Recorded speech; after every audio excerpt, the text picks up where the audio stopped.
Hi, I'm Kent German, Senior Editor here at CNET.com. Today we're going to take a first look at the Apple iPhone 4. This, of course, is Apple's newest iPhone. It has a lot of new features, has a redesign. First, we're going to take it out of the box, though. Just pop it off the top there, and there it is. So from the start, you see this is a very different iPhone in design. Take it off the lid there, and inside you have, of course, a small instruction sheet. You get the small wall plug that we've seen, normal USB cable, and the standard iPhone earbuds. So pretty standard as far as the box goes. Now, the iPhone 3G and 3GS merely were tweaks of that original iPhone's design. This is a lot different. It's flat on both the front and the back, so the nice thing is it doesn't wobble when you put it on the table anymore.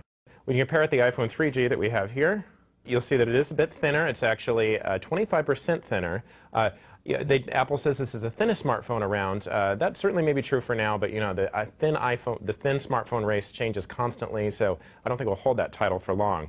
It does have glass on the front and on the back. I do notice that the back in particular attracts a lot of smudges and fingerprints that we didn't see on the previous phone, so you want to watch that.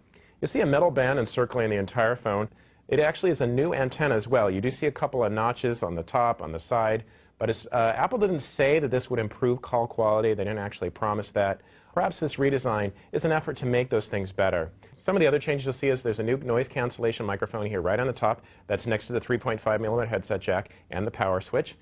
Here on the side, the SIM tray, which used to be on the top, has been moved to the side. Of course, that is a micro SIM slot. The volume rocker has been redesigned. It's now split volume buttons. A small change, but I like it actually. The silencer button has been revamped just a little bit, but you'd barely notice it. And down here on the bottom, you see that same 30-pin connector jack, the speaker, and the microphone. And of course, the home button is completely the same. The phone is 4.8 ounces, so it actually is the same weight as the original iPhone. The iPhone 3G and iPhone 3GS were just a little bit lighter. You don't really notice it. It definitely is smaller, though, and I noticed that immediately taken out of the box. It is a bit narrower and measured across the front face, and I already told you that it is thinner. I do think that when I look at it alone, it certainly looks small, and of course, you particularly notice it when you put the phones side by side. A couple other changes in design. You see that there's a camera right here that is a VGA camera. You can use that for self-portraits or for the FaceTime video calling feature. It is 5 megapixel. It also records HD video. The iPhone 4 isn't the first handset to offer this feature, but it certainly works well. We recorded some quick videos and they looked really great. There's still no white balance or brightness or color tones or anything like that, but I'm kind of used to seeing that from Apple. They've never really taken the camera and added a lot of customization with it, but I think with these updates, it certainly makes the camera pretty good. Along with the new camera, you will know a couple tweaks to the interface. There is a control for the flash. You also see a small control for switching between the front and rear cameras. So everything's really accessible up front, so it's pretty cool. The FaceTime feature is Apple's new video calling feature. It isn't new. Apple certainly makes it look really nice. From what I've seen in demos, we have seen it look pretty good. I can't show you it here right now because we actually don't have two iPhone 4s at the moment.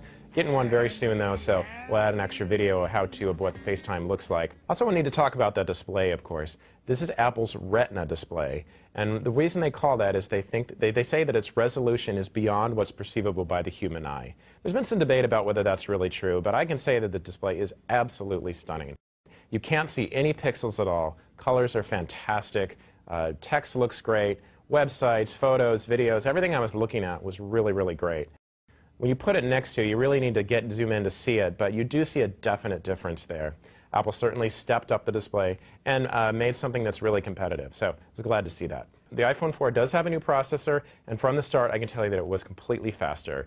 Doing anything, opening apps, going between menus, especially that camera shutter, actually, that was really, really quick. But this phone is certainly faster than what we've seen before. As I said, the iPhone 4 does have a bigger battery. Of course, we haven't done a full battery drain yet, but just in the brief testing I've done, it seems like it's doing it well. With the multitasking that we saw with iOS 4, there, of course, is the concern that that will put a drain on the battery faster. The way Apple designed multitasking, they say that it isn't going to do that, and I haven't found anything yet, but it's always nice to see a bigger battery, so certainly welcome those. Of course, feature-wise, the iPhone 4 brings a lot of things, and with the added iOS 4, it brings even more. I won't get into the iOS 4 changes here, but if you want to learn more about the iOS 4 changes, I did a